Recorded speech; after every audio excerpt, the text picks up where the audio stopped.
ಆಳ್ವ ಶಿಕ್ಷಣ ಪ್ರತಿಷ್ಠಾನ ಅಂಗಸಂಸ್ಥೆ ಕರ್ನಾಟಕ ಸರ್ಕಾರದ ಸಾರ್ವಜನಿಕ ಶಿಕ್ಷಣ ಇಲಾಖೆಯ ರಾಜ್ಯದ ನಂಬರ್ 1 ಕನ್ನಡ ಮಾಧ್ಯಮ ಶಾಲೆಯಾಗಿ ಗುರುತಿಸಿಕೊಂಡಿರುವ ಆಳ್ವಾಸ್ ಕನ್ನಡ ಮಾಧ್ಯಮ ಶಾಲೆಯ 2022-23ನೇ ಸಾಲಿನ 6ರಿಂದ 9ನೇ ತರಗತಿಯ ಸಂಪೂರ್ಣ ಉಚಿತ ಶಿಕ್ಷಣ ಸೌಲಭ್ಯಕ್ಕೆ ನಡೆಸುವ ಪ್ರವೇಶ ಪರೀಕ್ಷೆಯು ಪುತ್ತಿಗೆ ವಿವೇಕಾನಂದ ನಗರದಲ್ಲಿ ನಡೆಯಿತು.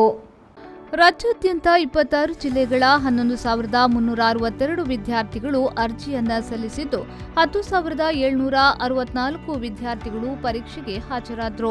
6ನೇ ತರಗತಿಗೆ 5,628, 7ನೇ ತರಗತಿಗೆ 1,936, 8ನೇ ತರಗತಿಗೆ 2,157 ವಿದ್ಯಾರ್ಥಿಗಳು ಹಾಗೂ 9ನೇ ತರಗತಿಗೆ 1,043 ವಿದ್ಯಾರ್ಥಿಗಳು ಪ್ರವೇಶ ಪರೀಕ್ಷೆಯನ್ನ ಬರೆದರು.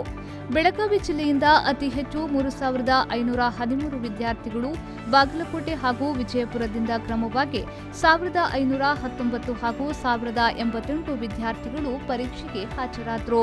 ಪ್ರವೇಶ ಪರೀಕ್ಷೆಯು ವಿದ್ಯಾರ್ಥಿಗಳು ಪ್ರಸ್ತುತ ಓದುತ್ತಿರುವ ಪಠ್ಯ ವಿಷಯಗಳಿಗೆ ಸಂಬಂಧಿಸಿದ ಹಾಗೂ ಸಾಮಾನ್ಯ ಜ್ಞಾನ, ತಾರ್ಕಿಕ ಸಾಮರ್ಥ್ಯ ಆಧಾರಿತ ಬಹು ಆಯ್ಕೆಯ ಪ್ರಶ್ನೆಗಳನ್ನು ಒಳಗೊಂಡಿತ್ತು. ಪರೀಕ್ಷೆಯಲ್ಲಿ ನಕಲು ತಡೆಗಟ್ಟುವ ಉದ್ದೇಶದಿಂದ ಸ್ಪರ್ಧಾತ್ಮಕ ಪರೀಕ್ಷೆಗಳನ್ನು ನಡೆಸುವ ರೀತಿಯಲ್ಲಿ ಎಬಿಸಿಡಿ ಸೀರೀಸ್ ಪ್ರಶ್ನೆ ಪತ್ರಿಕೆಗಳು ಹಾಗೂ ಉತ್ತರ ನಮೂದಿಸಲು ಓಎಂಆರ್ ಶೀಟ್ ಒದಗಿಸಲಾಗಿತ್ತು.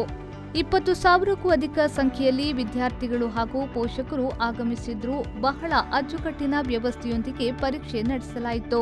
ಪರೀಕ್ಷೆಗೆ ಹಾಜರಾದ ವಿದ್ಯಾರ್ಥಿಗಳಿಗೆ ಆಳ್ವ ಸಂಸ್ಥೆಯ ವತಿಯಿಂದ ಉಚಿತ ವಸತಿ ವ್ಯವಸ್ಥೆಯನ್ನ ಕಲ್ಪಿಸಲಾಗಿತ್ತು.